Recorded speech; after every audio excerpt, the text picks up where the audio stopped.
Donc c'est bon, maintenant on maîtrise le truc, mais c'est pas vrai. Belle transition.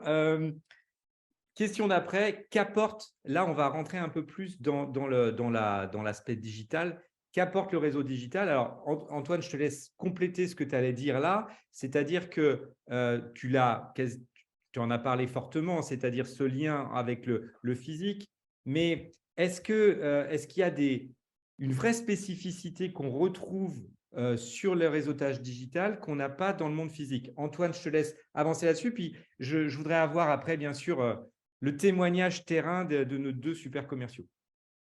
Alors, en fait, dans le digital, il faut penser écosystème, c'est-à-dire il faut se demander, les gens qui soit sont mes cibles directes, soit des gens qui connaissent mes cibles directes, ils évoluent dans quels écosystèmes? Un écosystème, ça peut être un secteur d'activité, ça peut être un métier, ça peut être une fonction, ça peut être une zone géographique. Et en fait, l'idée, c'est de développer, si tu veux, son taux de connexion dans les bons écosystèmes. Et là, je vais revenir à la théorie des liens faibles. Isabelle en parlera mieux que moi. Il y a des liens plus ou moins forts. Donc, vas-y, tu peux cliquer. Donc, par rapport aux gens, aux personnes, quand on réfléchit à l'audience que l'on veut avoir, finalement, il y a deux axes. Il y a les gens qu'on connaît déjà dans le monde réel et puis les gens qu'on ne connaît pas. Alors, on va d'abord se connecter aux gens qu'on connaît vraiment déjà dans le réel, mais il faut oser se connecter aux gens qu'on ne connaît pas encore dans le monde réel. Et puis, il y a la notion d'écosystème. L'écosystème, comme je l'ai dit, ça peut être un métier, ça peut être une ville, etc. Et la plupart des gens raisonnent en termes de canvas, c'est-à-dire ils se disent, bah, je me connecte à pas beaucoup de gens, mais c'est ultra quali, c'est que des gens que je connais dans les écosystèmes que je fréquente. Alors que si on veut devenir influent, il faut oser faire ce lâcher prise. Et les influenceurs, c'est ça. Quand on regarde des influenceurs, ils ont une communauté, une audience extrêmement importante. Ça peut être des dizaines de milliers ou plus. Et bien sûr, l'immense majorité de ces gens-là sont des gens qu'ils ne connaissent pas vraiment, d'accord, et qui évoluent dans des écosystèmes qu'ils ne fréquentent pas encore. Mais c'est comme ça qu'on va propager son réseautage digital et qu'on va créer les conditions finalement de basculer à un moment donné dans le monde réel et qu'on va faire le lien comme ça avec le réseautage réel.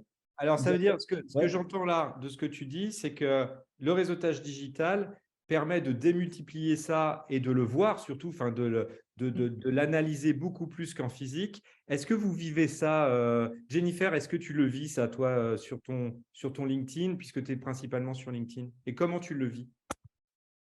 Là, c'est complexe.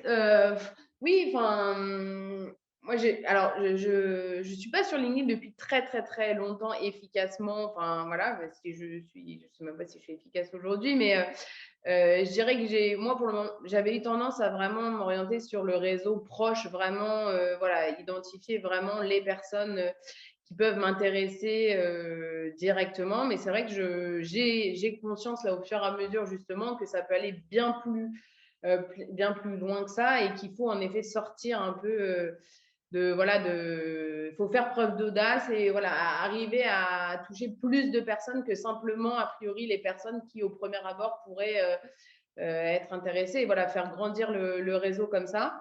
Après, je pense que ça se fait vraiment progressivement. Enfin, ouais, on crée son réseau et comme le disait Benoît, après le réseau nous choisit aussi. Donc après, je pense que ça met un peu de temps quand même à dépasser le cercle vraiment des Est-ce que, personnes. est-ce que tu le vois? C'est-à-dire que quand tu fais des posts, est-ce que tu vois que des personnes qui ne sont pas dans ton réseau direct réagissent à tes posts ou c'est uniquement des personnes autour de toi? Non, il y a aussi des personnes extérieures, mais mon objectif, c'est d'augmenter ça en fait, de dépasser justement. Aujourd'hui, c'est pas encore le cas. Alors parce qu'aussi, je n'ai pas encore vraiment mis en place. Moi, ce qui me manque, c'est l'animation, c'est de se dire voilà, il faut être très rigoureux et fréquent, c'est-à-dire avoir une fréquence de publication. Un thème, par exemple, je veux dire, voilà, je poste un post par jour sur des thématiques précises, avoir un calendrier de publication pour que, oui, j'ai du contenu, oui, j'ai de l'audience, mais il faut animer pour que les gens, voilà, pour que ça bouge. Donc pour le moment, je dois encore travailler sur le sujet voilà, d'animer, de prendre le temps, parce que ça prend énormément de temps, de rédiger des posts voilà, qui dépassent juste nos connaissances et de se dire, voilà, il faut que ça intéresse le plus de monde possible sans parler trop de nous. Donc voilà, ça prend du temps, faut benchmarker, faut regarder l'actualité, faut avoir des sujets intéressants, voilà, ça prend du temps. Donc voilà, il y a encore des choses à Il y a une améliorer. routine à opérer. Benoît, comment tu le ce travail sur LinkedIn? Je vais utiliser le message presque 60 ans et je crois fermement aux relations en face à face. Alors moi, du coup, Lionel, j'en ai 2 fois moins, mais je crois aussi fermement aux relations en face à face. Mais comme tu dis très justement après, il faut élargir ses connaissances aujourd'hui, élargir son esprit, je pense. Et c'est voilà, c'est pour ça aussi que j'ai voulu développer la visibilité d'Alliance Construction à travers LinkedIn, parce qu'on a quand même beaucoup d'actions à mener. Ce que j'ai voulu faire, moi, ça a été d'abord dans une démarche quantitative. Donc, c'est-à-dire que j'ai rassemblé beaucoup de monde avec beaucoup d'invitations. Chaque fois, par contre, je regardais par rapport à la localisation. Je cherchais des personnes de la région, parce que c'est eux qui vont être ma clientèle un jour ou l'autre. Ou justement, et ça c'est aussi grâce à la formation prodiguée par Hello Réseau, mais ça m'a permis d'aller chercher des potentiels collaborateurs. Parce que voilà, on a besoin d'artisans aussi, donc ça m'a permis d'aller les toucher eux. Voilà, moi je suis du genre à me mettre des objectifs pour pouvoir diriger mes actions. Là, je suis content depuis hier, ça y est, j'ai dépassé, Antoine, la barre des 10 000 abonnés. Combien Des 10 000. Mais ça me permet, voilà, je me dis que j'ai fait une vente grâce à ça, vraiment grâce à ça. Maintenant, je pense qu'il y en a peut-être d'autres que je n'ai pas vus qui sont aussi arrivés grâce à ça, parce qu'on a donné de la résonance à Alliance et c'est ça, de toute manière, l'objectif numéro 1. Alors, ce que j'entends derrière Résonance Alliance, c'est c'est-à-dire qu'il y a un vrai travail d'équipe derrière ça. Alors, nous, on est en vue, sauf qu'on a le télémarketing. On a tout le télémarketing derrière, donc on a 2 filles, Claire et Aurore, qui s'occupent de développer la notoriété de l'agence à travers ça.